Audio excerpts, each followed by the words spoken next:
एकलव्य सेंडेचे झेंडे कृपया खाली करा। भारत माता की, छत्रपती शिवाजी महाराज की, धर्मवीर छत्रपती संभाजी महाराज की, जय श्रीराम, जय जय श्रीराम।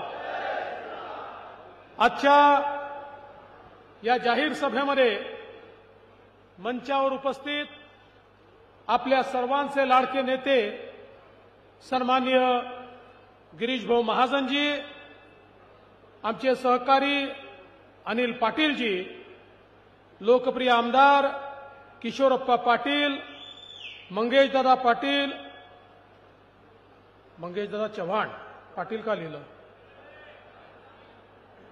काय हरकत नाही, राजू मामा भोळे, चिमणाबा पाटील, दिलीप भाऊ वाघ, एटी नाना पाटील, डॉक्टर विकास महात्मे, प्रकाशजी बाविस्कर, एकलव्य संघटनेचे पवनराजे सोनवणे, सुनीताताई किशोर पाटील, रावसाहेब पाटील, जवळेकर महाराज, आनंदजी खरात, अनिलजी वाघ, गणेश पाटील, त्याचप्रमाणे मंचावर उपस्थित असलेल्या आपल्या लाडक्या उमेदवार आणि खऱ्या अर्थानं तुमच्या सर्वांच्या आशीर्वादानं ज्या येत्या 13 तारखेला भारताच्या संसदेमध्ये खासदार म्हणून निवडून जाणार आहेत अशा स्मिताताई वाघ,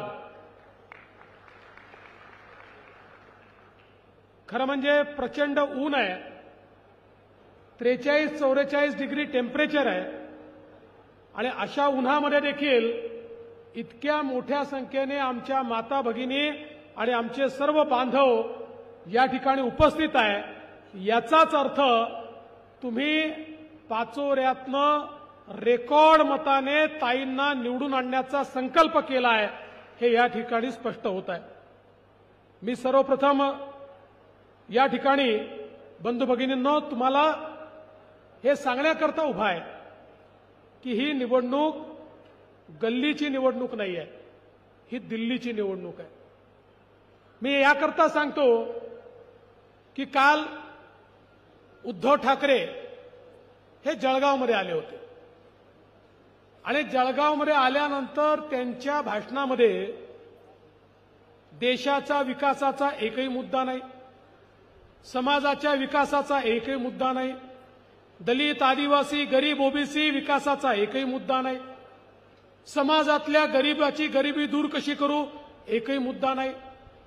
या ठिकाणी त्यांचं अख्खं भाषण, अर्ध भाषण मोदीजींना शिव्या दिल्या, अर्ध भाषण महायुतीला शिव्या दिल्या।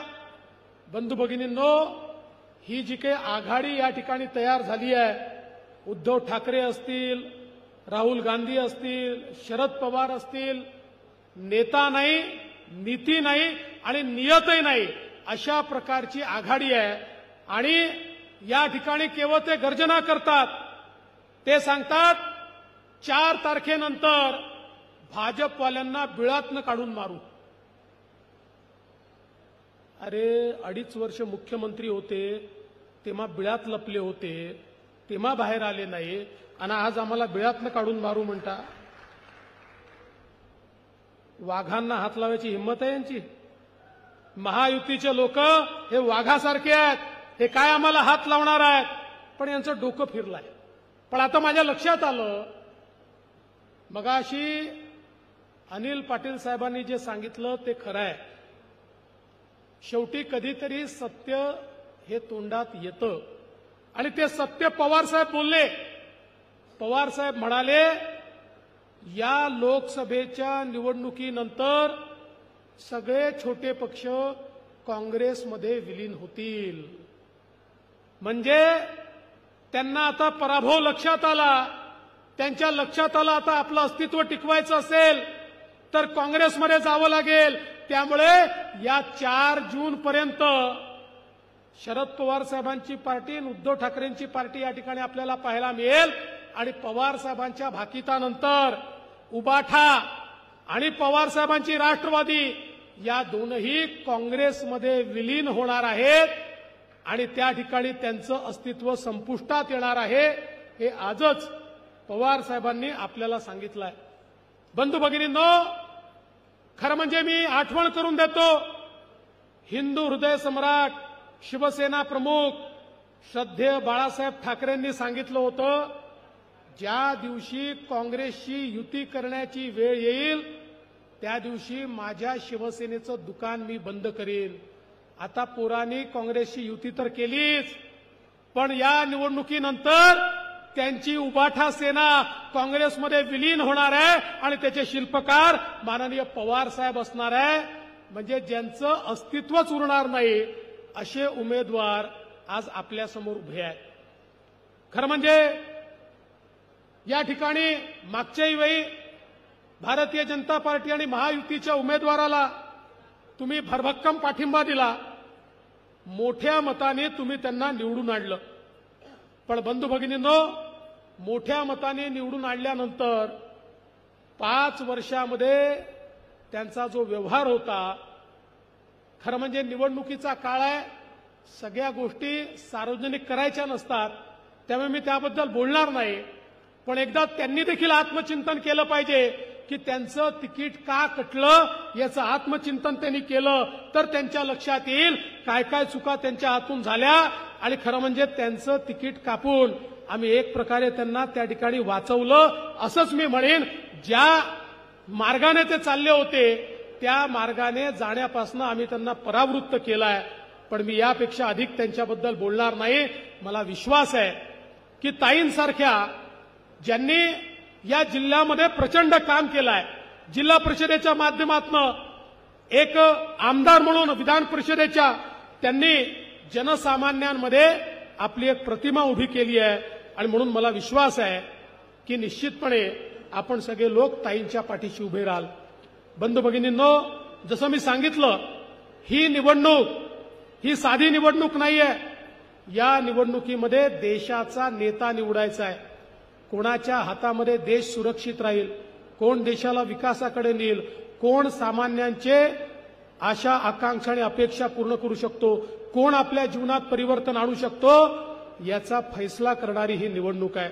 आणि लक्षात ठेवा, या ठिकाणी केवळ 2 पर्याय आहेत. एक पर्याय विश्वगौरव असलेले, विकास पुरुष असलेले आपले नेते नरेंद्र मोदीजी आहेत आणि मोदीजींच्या नेतृत्वामध्ये या ठिकाणी आपली महायुती आहे.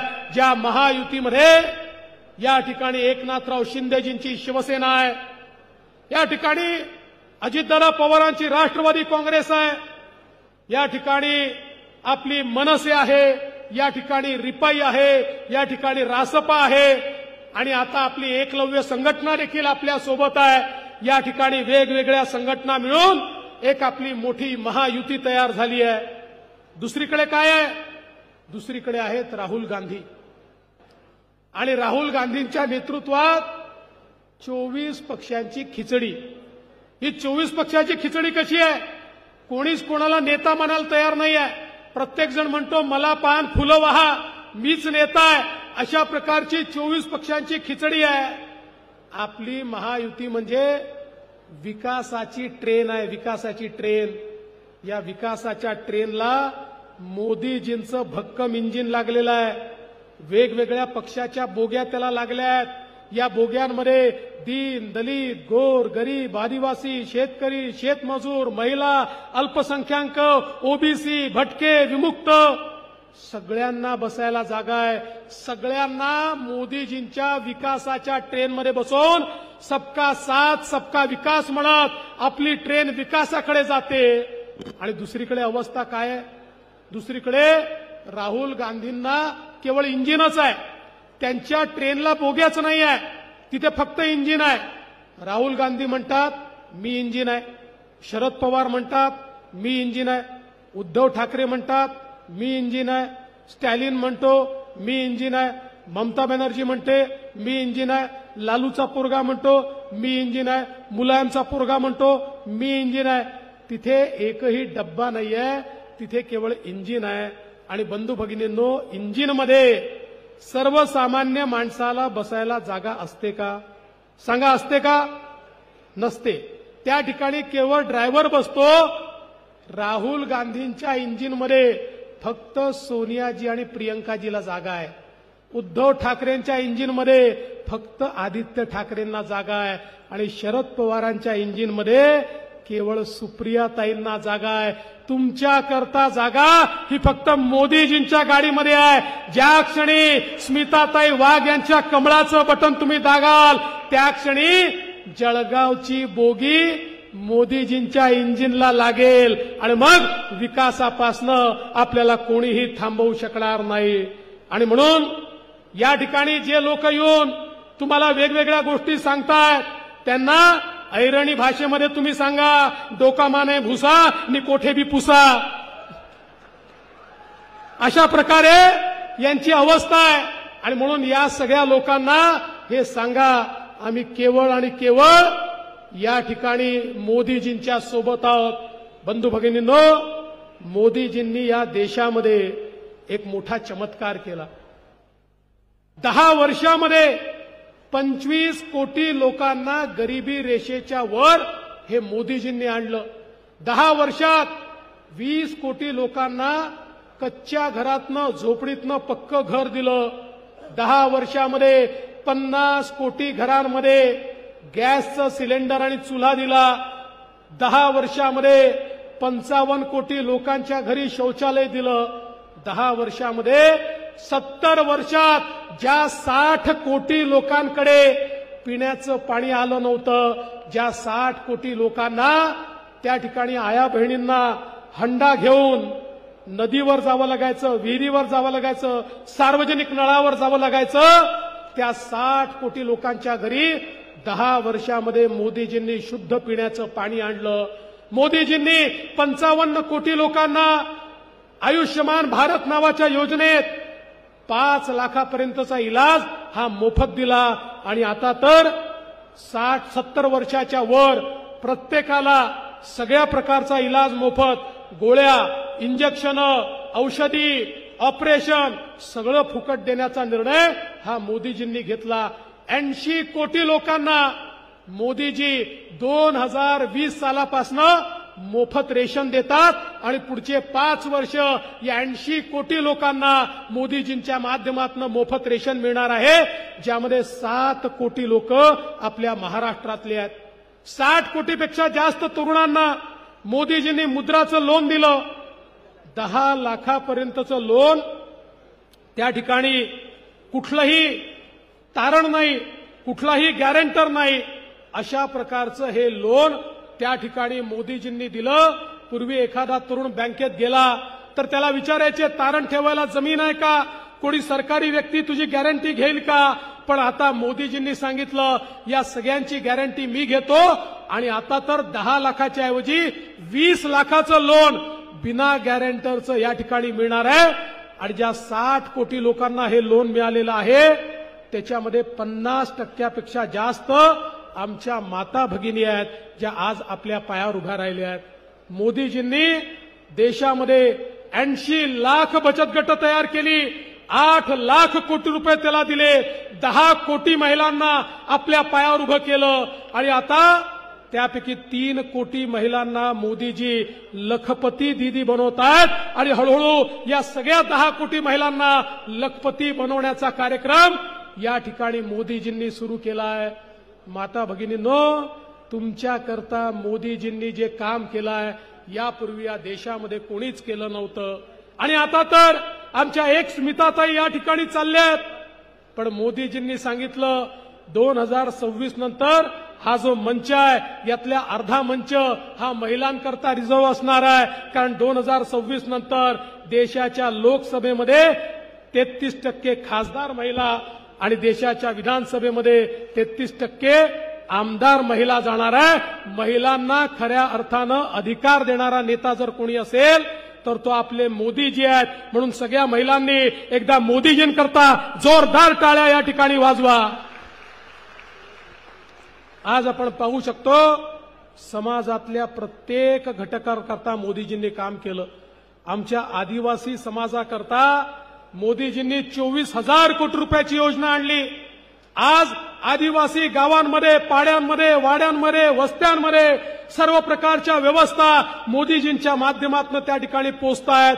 आणि यासोबत खऱ्या अर्थानं भारताच्या स्वातंत्र्यानंतर पहिल्यांदा या देशामध्ये एका आदिवासी महिलेला देशाचं राष्ट्रपती हे मोदीजींनी त्या ठिकाणी केलं. बंधू भगिनींनो, राष्ट्रपती प्रधानमंत्र्यांपेक्षा मोठा असतो. प्रधानमंत्र्यांना अपॉइंट राष्ट्रपती करतात, प्रधानमंत्र्यांना काढायचा अधिकार देखील राष्ट्रपतीला असतो. अशा प्रकारच्या राष्ट्रपती आपल्याला अभिमान आहे की या भारतातली एक आदिवासी महिला आज सक्षमपणे या देशाची राष्ट्रपती म्हणून त्या ठिकाणी काम करते. मोदीजींनी गावगाड्यामध्ये आमचे जे 12 बलुतेदार आहेत, आमचे जे पारंपरिक व्यावसायिक आहेत, या 12 बलुतेदारांचा आणि पारंपरिक व्यावसायिकांचा कोणीच विचार केला नव्हता. पहिल्यांदा त्यांचा विचार हा मोदीजींनी केला आणि विश्वकर्मा नावाची योजना आणली. 14,000 कोटी रुपये दिले पारंपरिक व्यवसायाला, गावगाड्यातल्या आमच्या 12 बलुतेदारांना त्यांचा व्यवसाय वाढवण्याकरता, तो नवीन पिढीकडे देण्याकरता, त्यांना प्रशिक्षण देण्याकरता आणि त्यांचा व्यवसाय हा लोकल नाही तर ग्लोबल झाला पाहिजे म्हणून 14,000 कोटी रुपये त्या ठिकाणी माननीय मोदीजींनी दिले. समाजातल्या प्रत्येक वर्गाचा विचार मोदीजींनी या ठिकाणी केला. आज आपण पाहू शकतो इतक्या मोठ्या प्रमाणात महाराष्ट्रासारख्या आपल्या राज्यामध्ये सिंचनाकरता 50,000 कोटी रुपये मोदीजींनी दिले. आज सिंचनाच्या सगळ्या योजना या ठिकाणी होत आहेत कारण मोदीजी आपल्या सोबत आहेत. या ठिकाणी आप्पा तुम्ही सांगितलं वरखडे लोंढे ज्याकरता 500 कोटी रुपये आपण या ठिकाणी दिले. आज एवढ्या मोठ्या प्रमाणात अभूतपूर्व पैसा आपल्या जळगाव जिल्ह्यामध्ये या इरिगेशनच्या सगळ्या कामांमध्ये या ठिकाणी येतोय. याचं कारण मोदीजींनी 50,000 कोटी रुपये या महाराष्ट्राला या ठिकाणी इरिगेशन करता दिलाय. मग आरसीसी कॅनलचे 250 कोटी असतील, पाडळसरे सिंचन योजनेचे 4,890 कोटी असतील, वाघूर प्रकल्पाचे 2,288 कोटी असतील. या ठिकाणी एवढंच नाही तर शेळगाव असेल, सुडवावे जामफळ असेल, ऊर्ध्व तापी असेल, भागपूर असेल, जळगाव जिल्ह्यातल्या एवढ्या योजना या ठिकाणी आमचे गिरीश भाऊ मंत्री असताना आणि आता आपण सुरू करू शकलो कारण मोदीजींना शेतकऱ्यांची चिंता होती आणि मोदीजींनी त्या ठिकाणी हा निधी दिला. आज मगाशी अप्पा म्हणत होते गोष्ट खरी आहे. या वर्षी मोठ्या प्रमाणात जगात युद्ध चाललंय. युक्रेन आणि रशियाच्या युद्धामुळे शेतमालाचे भाव पडले, कापसाचे सोयाबीनचे भाव पडले. आम्ही मोदीजींना विनंती केली, मोदीजींनी सांगितलं हो शेतकऱ्यांना मदत करा. आम्ही 4,000 कोटी रुपयाचं पॅकेज त्या ठिकाणी मंजूर केलं.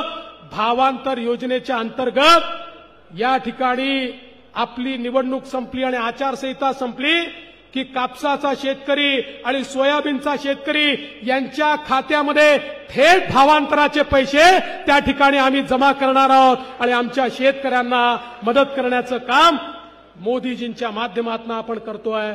आणि म्हणून बंधू भगिनींनो, आज आपण पाहू शकतो इतक्या मोठ्या प्रमाणात वेगवेगळ्या प्रकारची कामं या ठिकाणी चालली आहे. अरे काँग्रेसच्या काळामध्ये केवळ 1,00,000 कोटी रुपये वर्षाला इन्फ्रास्ट्रक्चरवर खर्च व्हायचे. रस्त्यांकरता, पाण्याकरता, रेल्वे करता, कॉलेजेस करता, इलेक्ट्रिसिटी करता 1,00,000 कोटी खर्च करायचे.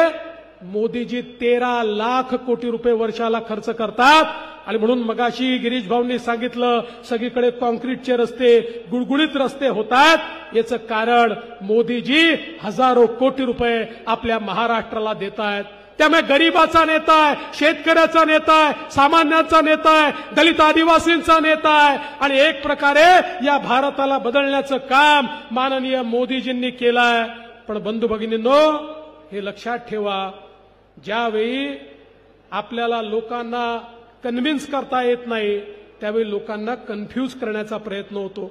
आता हे इंडिया आघाडीवाले, हे महाविकास आघाडीवाले पोपट, हे मिठू बोलायला लागले आणि काय सांगायला लागले, म्हणाले यांचे 400 पार गेले तर हे संविधान बदलणार आहेत, हे संविधान बदलणार आहेत असं खोटं बोलणं सुरू केलं. हे इतके खोटारडे लोक आहेत की जगामध्ये खोटं बोलण्याचं ऑलिम्पिक ठेवलं तर महाविकास आघाडीला सगळे मेडल मिळतील, इतके सकाळपासून रात्रीपर्यंत खोटं बोलतात.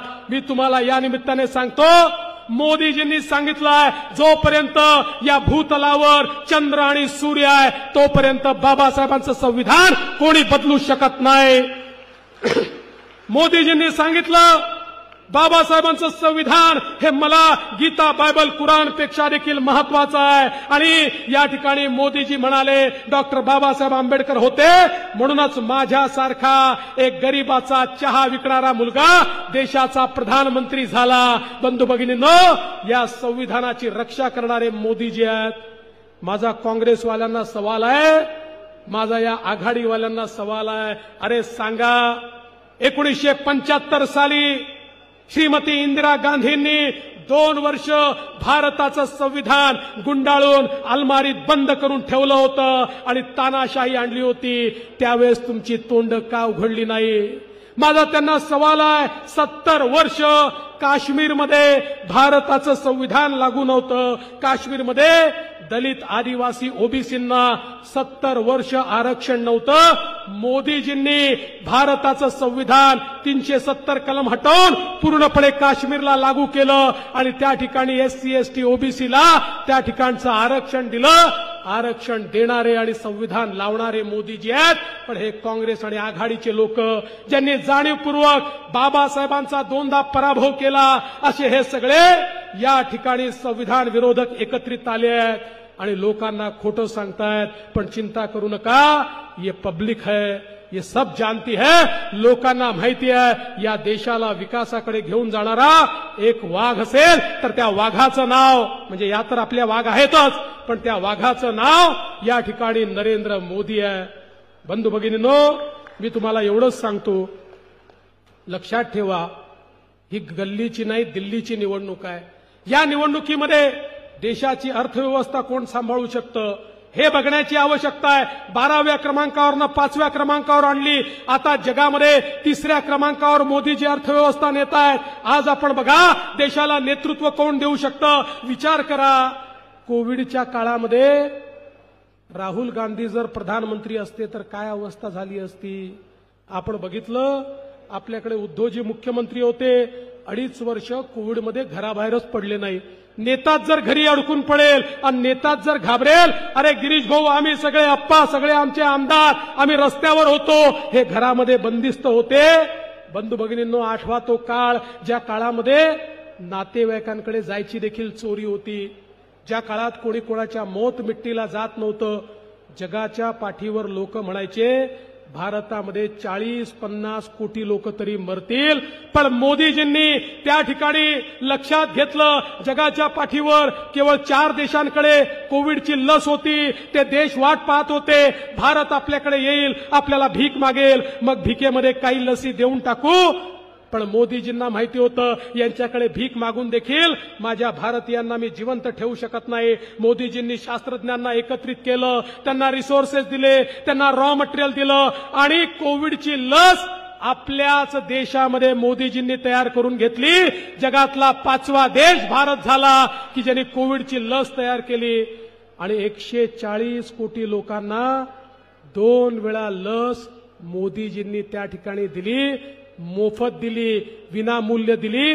म्हणून आज आपण सगळे लोक या ठिकाणी जिवंत आहोत. बंधू भगिनींनो, केवळ भारत नाही, मला तुम्हाला सांगितलं पाहिजे, मी मॉरिशस नावाच्या देशात गेलो होतो. मॉरिशसमध्ये आपल्या मराठी लोकांनी छत्रपती शिवरायांच्या पुतळ्याचं उद्घाटन माझ्या हातून केलं. उद्घाटनानंतर मॉरिशसच्या राष्ट्रपतींना भेटायला गेलो. आफ्रिकन ओरिजिनचे राष्ट्रपती होते. मी त्यांना भेटल्यानंतर ते राष्ट्रपती म्हणाले, फडणवीसजी तुम्ही मोदी साहेबांना आमचे धन्यवाद द्या. मी म्हटलं कशाबद्दल धन्यवाद?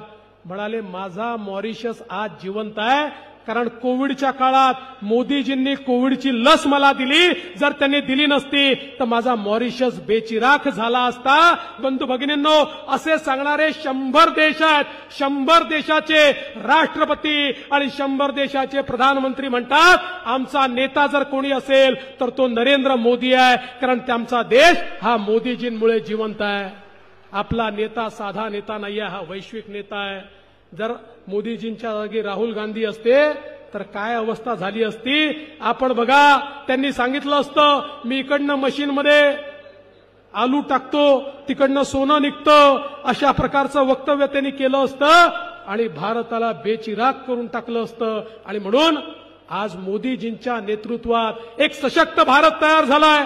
ज्या भारतामध्ये कोणी वाकडी नजर करून पाहू शकत नाही. तुम्ही बघा 2019ला ज्यावेळी पाकिस्तानने भारतामध्ये आतंकवादी पाठवून त्या ठिकाणी निष्पाप लोकांना मारलं, अरे मोदीजींनी पाकिस्तानमध्ये घुसून सर्जिकल स्ट्राईक केला, एअर स्ट्राईक केला आणि त्या ठिकाणी आतंकवाद्यांना मारून टाकलं. 2019 नंतर पाकिस्तानच्या बापाची हिंमत झाली नाही भारतामध्ये बॉम्बस्फोट करण्याची. 2019 नंतर एकही बॉम्बस्फोट या ठिकाणी झाला नाही, कारण पाकिस्तानला माहिती आहे आमचा बाप नवी दिल्लीमध्ये बसलाय, त्यामुळे या ठिकाणी वाकडी नजर करून पाकिस्तान देखील पाहू शकत नाही. पण मला आश्चर्य वाटतं, एकीकडे एक मजबूत भारत आपण तयार केलाय आणि दुसरीकडे काँग्रेस पार्टी त्या ठिकाणी अजमल कसाबची बाजू घेतेय. ज्या अजमल कसाबने या ठिकाणी निष्पाप लोकांना मारून टाकलं, त्या अजमल कसाबचे गोडवे काँग्रेसचे नेते गातायत आणि त्यांच्यासोबत खांद्याला खांदा लावून आमचे उद्धव ठाकरे देखील सूर मिसळत आहेत. त्या ठिकाणी फारुख अब्दुल्ला म्हणतात पाकिस्ताननी बांगड्या भरलेला नाहीत, तो अणुसंपन्न देश आहे, तो भारतावर हल्ला करेल. अरे फारुख अब्दुल्ला, पाकिस्तानची अवकात राहिली नाही आता भारतावर हमला करायची.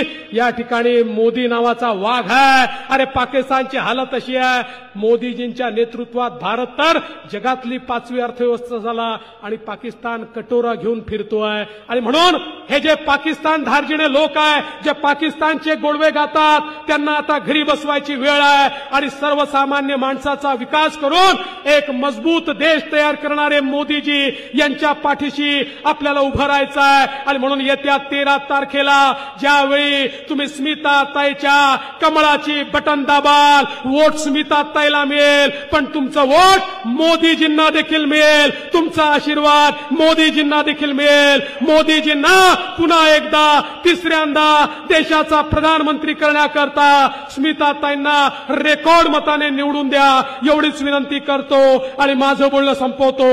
जय हिंद, जय महाराष्ट्र.